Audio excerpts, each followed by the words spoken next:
Hello ट्राइमान, welcome to my channel beauty tips. घने और दीद ज़ैब बाल।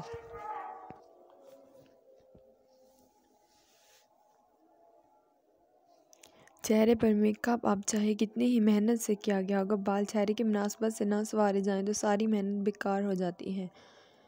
लेकिन बालों को संवारने का लुत्फ़ तभी आता है जब बाल सेहतमंद, चमकदार, खूबसूरत हों। खुश माँ और रहे लंबे बालों के यहाँ हसूल के लिए मोती किस्म के शैम्पू, तेल और जेल इस्तेमाल किए जाते हैं, मगर नतीजा कुछ नहीं निकलता। उल्टा शैम्पू बाल ख़राब करने का सबब बनते हैं। आज हम आपको घर में शैम्पू तैयार करने के तरीके बताते हैं जो न सिर्फ बालों को फ्रेम, निगाह, घने और चमकदार बनाता है, बल्कि अपना से अहसास से बिल्कुल पाक होते हैं।